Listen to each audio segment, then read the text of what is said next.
Hey guys, today I'm going to be doing my out-of-box review for the HG Iron Blooded Orphans Gundam Barbatos Lupus Rex.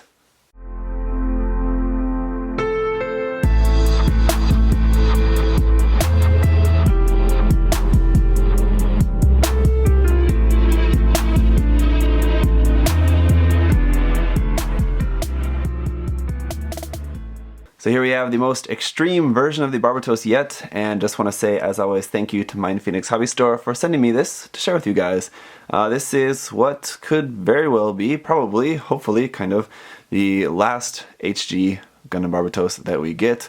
Who knows? Bandai has been in love with the Barbatos since Iron Blooded Orphans started, so I wouldn't put it past them to put out some other version of the Gundam Barbatos in HG. I don't know whether it be like some version of this that comes with something else, sort of like the Gundam Barbatos came out from season 1 with the Kutan long range booster. If they did something sort of similar with this, I wouldn't be surprised at all. I don't know. Anyway, but after building all of the many different forms of the Barbatos, I gotta say this one I found slightly refreshing. Yeah, there was some cool stuff. I really like the new backpack. The tail off the back is obviously very ridiculous, but it's cool. I'm just now noticing that I actually have that part on the backpack, the tail part, upside down. There we go, that's better. So yeah, anyway, just the new parts of this, the backpack. I like this backpack. This is probably my favorite of the Gundam Barbatos' different forms backpack, just because all the other backpacks were so plain and really boring. There's nothing to them. This one, like, even despite the tail part, just the actual main backpack there on the back actually has just a little bit more actual, like, interesting normal shape to it, so I like that. The shoulders on this one I like more than the Barbatos Lupus. These ones are a little bit more toned down, they're not quite extreme. I still think those blue parts on the shoulders would have looked better in red, but that's, I mean, obviously when it comes down to painting, that's easy to do. The toes, I like the kind of extreme claws on the toes and the extreme claws on the hands. That's a cool look.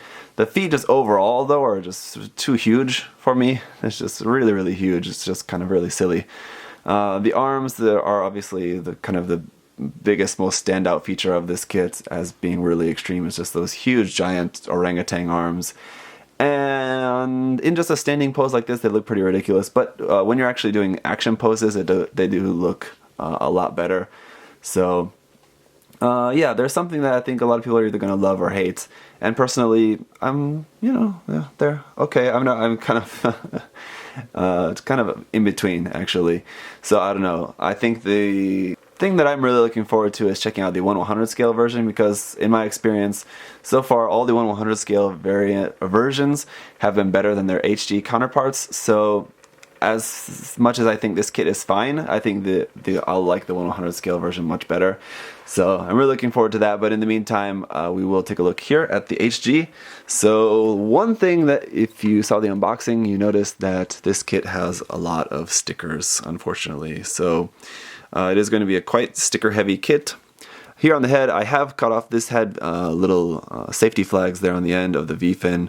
I cut those off and just sharpened the V-fin up to a point, so you'll have to do that. Actually, on the back of the head here as well, these like spikes here on the back of the head, those have a little safety flag on there as well. Also cut and sharpened that to make this head all nice and sharp and pointy. So it points up to there, and of course we have a sticker there for the eyes. All the other color there, like even that dark gray there in the face, that's not stickers, that's all parts. So the color separation here on the head is fantastic. The yellow on the sides of the head is actual separate parts. So really great color separation there in the head.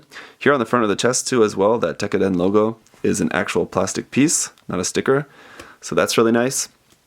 And then everything here on the chest, except for under the chest here, there's that little gray part. That is a gray sticker there. Actually in the neck too as well.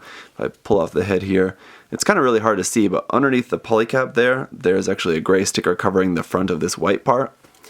So kind of a couple odd gray stickers there, and there to just give you a couple really small color apps. Here on the shoulders, got some blue stickers here, yellow stickers on this blue part, there and there. The Gundam Barbatos, the original Gundam Barbatos, had a similar color app that was missing, and they didn't even give you stickers for it, so it was kind of strange. These shoulder armor pieces do move a little bit, like the Gundam Barbatoses did. I mean, like this side piece can move a little bit like that. You kind of have to like pull it away from the white part. You can see When it's like pressed in, it's there, but then you can pull it away a little bit, and then you can actually move it up and down. So there is a little bit of articulation there, like the original Gundam Barbatos Lupus. The shoulder armor will move up, the arm will move up nice and far. Full rotation there. We have a nice bend here. These new arms are very stiff in their joints here at the shoulder, which I'm finding that this armor piece, this white piece on the side of the torso, tends to come off very easily when you're moving the arm around. So just have to keep pressing that back on. It's kind of annoying. But yeah, these joints, especially the elbow, is really tight. So we have that. The hand is just on a ball joint. And again, I wouldn't really expect these to be separate parts. The fact that these ends of the fingers should be yellow, like these like covers on the ends of fingers should be yellow. I wouldn't expect those to be separate parts on an HG. I wouldn't have been surprised if those were stickers, but we don't even get stickers for that, which is not really a big deal for me because I think the stickers on that would just be pretty terrible. They just wouldn't be good at all. So maybe that's what Bandai was thinking, like, some people are going to want stickers for that, but they're going to be so crap, we might as well just not include them. Maybe, but the hands are cool looking. And then of course on the back of the arm, this part opens up, and then we have this little subarm that folds out like that. Empty space in there, which a lot of people don't usually care for, but that's just that. I wonder if I do have these backwards, that should be like that. So anyway, you can rotate this though if you want, and then just have this little subarm there like that, however you want to move that around. Otherwise, all the usual movement here at the torso. This moves up and down, and then kind of a little bit side to side just on the ball joint there at the base. The front skirts are attached, but you can clip those in the center to separate them for individual movement. I like all the new skirt armor, I will say that. One thing I didn't like about the Gundam Barbatos 6th form and the Lupus was the really long side skirts. So I'm really glad that that's gone, and they've gone with a just much smaller, toned down side skirt. I really like these. That's dark gray stickers there on the top and bottom of those, so that's just just one white solid piece. You have to stick those stickers on there, unfortunately. And then here on the back skirt, I mean, that's just kind of simple, nothing really too much to that. The backpack, we'll talk more about the tail more later, of course, but this part does move up and down like that. And then this is two big, huge yellow stickers that cover this. One yellow sticker that covers like that small fin on the top, and then one big yellow sticker that covers this main part. Those stickers are pretty bad, and as you can see, like they don't stick down very well, especially on the smaller part. The sticker doesn't really fit around there too well. So those look pretty bad. That's really unfortunate that this wasn't a yellow piece. Really should have been, so that's kind of one big disappointment with that. Moving on down to the legs, these are really similar. These are probably like the most unchanged. I mean, there's like design changes, and the feet are a little bit larger, but overall the legs are going to be pretty much exactly the same as on the other versions. Rotation at the top, where on other versions of the Barbatos we had a black sticker there at the top of the thigh, but nothing in this case. Going to bend there, nice full bend. We have, of course, a sticker here on the front. On the sides of the legs, inside and outside, we have these black stickers that never really seem to fit around these parts very well. I don't know if it's just me, but those stickers don't really ever fit around there too well. Then around the back of the leg, not really too much new going on here, except for the fact that we have this dark black part and now added onto the back of the foot. And we have a red sticker under there, so you have to stick on that red sticker underneath before you put this piece on the back of the foot. And these yellow stickers for the toes are just like the one on the backpack. These yellow stickers on the toes here are also not very good. They go around there fine enough, but you're going to be much better off just painting those toes if you can. Underneath the foot, we have some nice detail there. So just some hollow spaces there underneath the toes, strangely enough, but other areas have some pretty nice detail. This ankle armor will move up and down a little bit like that, and just generally the whole foot can move down all the way to there and up, just as far as that ankle armor will allow it, and then the whole ankle will move side to side and all around like that. So overall, the articulation is going to be pretty much the same as past versions of the Barbatos. Now, as far as accessories, we have this piece here, which is just basically an extension piece for plugging this onto an action base, just because I guess if you have trouble getting an action base in there just because of this long front skirt armor, this just gives you a little bit of an extension there, so it's easier to plug that in. Then instead of the main open hands, we do have holding hands as well, but you only get one set of hand covers. So if you want to use this, you have to switch the cover from the open hand onto the back of this one. So we have just holding hands here for the left and right. Then once again, we have this wire lead for that tail on the backpack seems strong enough. I haven't tried it yet, but we'll try it here momentarily. And that the thing about it is that I don't think it's, I wish it was just an inch or two longer would have been nice. And you know, if it's longer, you don't always have to actually use that. If you want it shorter, you can always cut it. But unfortunately, this is all we have to work with. Then we have its main weapon, which is the ultra-large mace. So this mace is pretty ultra-large in its compact form.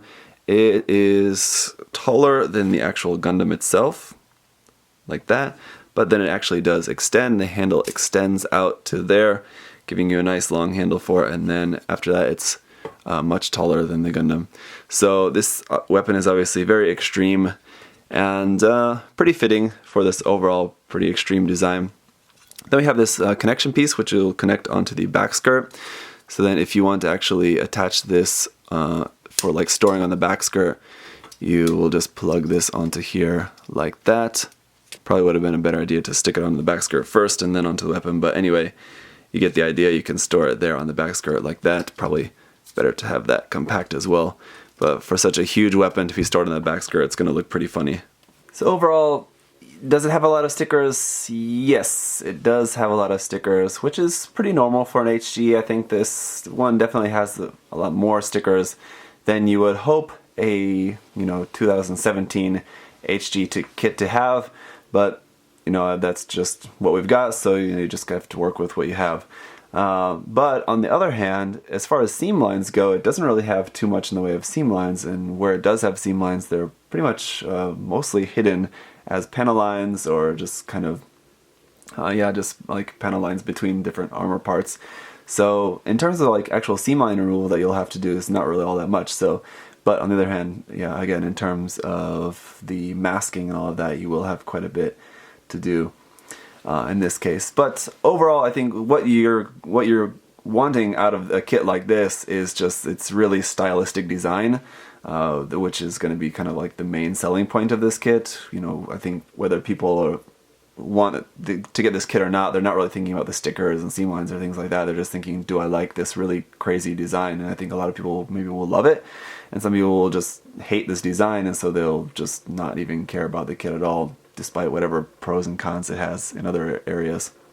Now, see, here is a thing that makes me really enjoy a kit, is when it can do some really cool posing. So this, when you add the dynamic of not just like these huge forearms and like the big huge manhandle claws, then you can also add the dynamic of the subarm coming out. I've got it there holding one of the twin maces from the option set 5.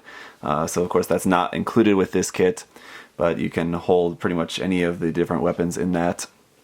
And then you also add the wire blade coming out from the backpack there as well, and that just adds more to it, so you can just make this really dynamic pose with all these different aspects going on here. And that is really cool, so that's something that I definitely appreciate. Of course, it would have been nice if we had some kind of smaller weapon that was included with this kit, so you didn't have to also have some things from different option sets. I think like the ultra large mace is just going to be probably too heavy to hold in that small little tiny subarm, or it's just going to look really ridiculous having this huge giant weapon held in that tiny little subarm. The subarms work great for some of the smaller weapons like the twin maces here, but anyway, really love the fact that you can do some really cool dynamic poses like this. So just to wrap up here, I was planning to have this last pose here holding the ultra large mace in 2 hands, because this kit can do that really well. But what I thought would be more effective was actually to show it to holding it in 1 hand, because with it being such a really big and heavy weapon, you'd think that holding it in 1 hand would be pretty much just impossible.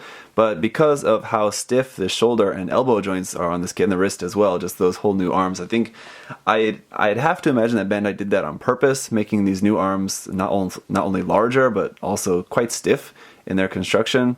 I would guess that Bandai did that on purpose, just because they knew how heavy this weapon was going to be, and whether they did or didn't, it works really well, and it can hold that ultra large mace very well with no issues due to the weight. So really happy about that, and so again, that just adds more to like about this kit, and just more to doing these dynamic poses, where with a weapon like that, you'd think if you have to hold it with 2 hands, that definitely limits your posing that you can do with it, but the fact that you can hold it and wield it well with just 1 hand, that definitely opens up even more posing options for this. So I like that in a kit. So I have to admit, yeah, getting a chance to work with this kit and doing some posing with it definitely made me enjoy this kit a lot more. It poses really, really well. So again, despite the fact that it does have quite a lot of stickers, I think there is definitely a lot to like about this kit. It's a really pretty extreme design in pretty much every sense of the word, just with such exaggerated proportions, not only in the Gundam and its weapons as well,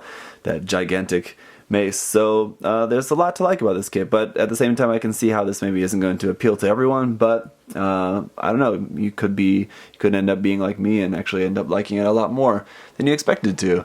So I'm pretty happy with this kit, yeah, I could say, and that just makes me even more excited to check out the 1/100 scale. But of course the problem in 1/100 scale is that more size equals more weight, and so I don't know, doing these more dynamic poses might be a little bit more difficult when you're working with a lot more extra weight in there. So we'll have to see how that turns out in that review. Anyway, thank you guys for watching this review. If you do have any other questions or comments, leave those down below as always. And yeah, just thanks for watching. See you guys next time. Bye bye.